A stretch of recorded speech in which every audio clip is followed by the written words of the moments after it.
Welcome back to Reading with Miss Michelle. Today we're going to read Wayside School is Falling Down by Louis Sachar, Chapter 19, Part 1. If you have a copy, go get it so you can read along with me. Don't forget to help us out by liking, subscribing, and sharing this video with all of your friends. Chapter 19, A Bad Case of the Sillies. Allison started up the stairs 5 minutes before the bell rang for school to start. The stairs were completely empty. Allison liked it that way.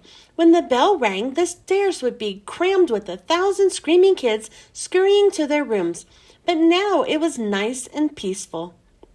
She walked up past the 18th story and toward the 20th. There was no 19th story in Wayside School. Miss Zarvis taught the class on the 19th story. There was no Miss Zarvis. Allison didn't understand it.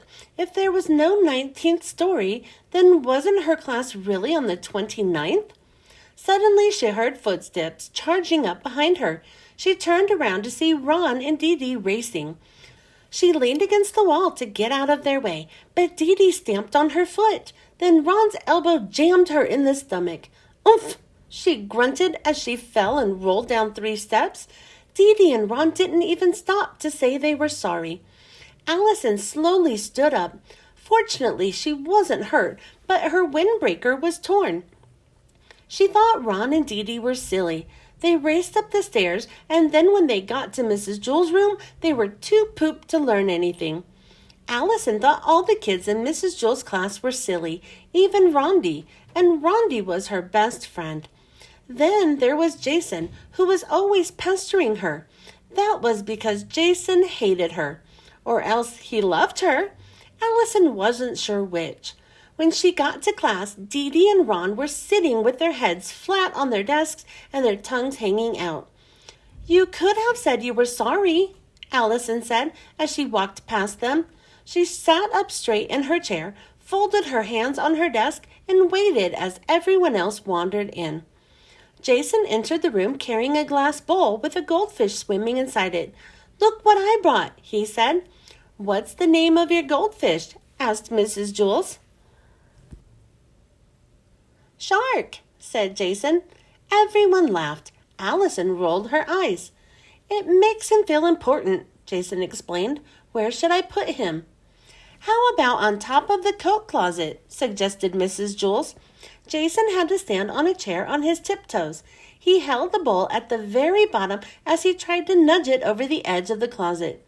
Suddenly, the chair toppled over. "Ah, gulp!" yelled Jason as he fell on the floor. He was holding the bowl upside down above his wet face. Mrs. Jewls hurried to the back of the room.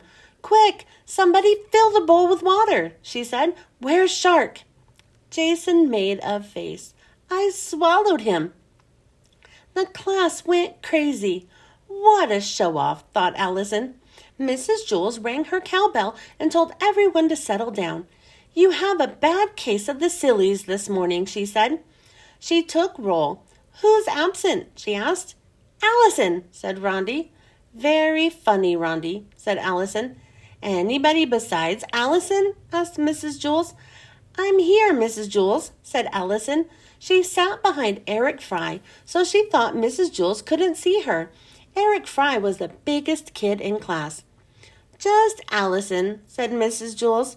She marked it on her green roll card. "Damien, will you please take the roll card to the office?" Allison stood up. "I'm not absent," she said. Damien took the roll card and walked out the door. "Mrs. Jewls, did you just mark me absent?" asked Allison. Mrs. Jewls didn't answer her. Allison marched to her desk.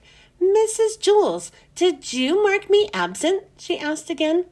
Mrs. Jewls looked up. "Terrence, what are you whispering about?" "Nothing," mumbled Terrence. "If you can say it to Jenny, you can say it to me," said Mrs. Jewls. "Get off my case, buzzard face," said Terrence. "Terrence!" exclaimed Mrs. Jewls. "Go write your name on the blackboard under the word discipline." "But that's what I said to Jenny," Terrence protested. Mrs. Jules, what about me? Allison demanded. Mrs. Jules ignored her. Allison screamed as loud as she could. Mrs. Jules didn't hear her. Allison faced the class. Can't anybody see me? She asked. Nobody answered her. Rondi, shouted Allison. Dana, Jason? This isn't funny, said Allison. I know you're all just pretending. She stood right in front of Jason, leaned over his desk, and stared him straight in the eye. I know you can see me, she said. You're trying not to laugh. He stared right through her. She stuck out her tongue at him. He leaned forward, causing Allison's tongue to lick his nose. Yuck, she exclaimed, then wiped her tongue on her sleeve. Mrs. Jules began the morning lesson. Have you gone crazy? Shouted Allison. She ran out of the room and down to the class on the 29th story. Come quick, she said. There's something wrong with Mrs. Jules' class. No one heard her. She slammed the door, then continued down the stairs to the class on the 28th floor. No one saw her there either. Tears streamed down her cheeks. Is the whole school playing a joke on me? She wondered. It's not funny, she shouted as loud as she could. She continued down the stairs, screaming anything that came to her head, hoping that someone somewhere would notice her. Fish for sale, fresh fish, fat fish, get your fresh fat fish. A tall, skinny lady with very short hair stepped out of one of the classrooms. Shh, she whispered. This is a school, not a fish market. You can hear me? Asked Allison. She was so happy she wanted to hug her. Yes, I can hear you, the woman said sternly. My whole class can hear you. You're making it impossible for us to get any work done. I'm sorry, said Allison, but something's wrong in Mrs. Jules' class. You'd better come in here, said the teacher. Allison followed the teacher into the classroom. What's your name? The teacher asked her. Allison. Boys and girls, this is Allison, the teacher announced to her students. She'll be joining our class. What? Said Allison. But my name is Miss Zarvis, said the teacher. Welcome to the 19th story. The end. Thanks for joining me for Chapter 19, Part 1. Please check back for Chapter 19, Part 2. Don't forget to help us out by liking, subscribing, and sharing this video with all of your friends. I hope you join me next time. Bye!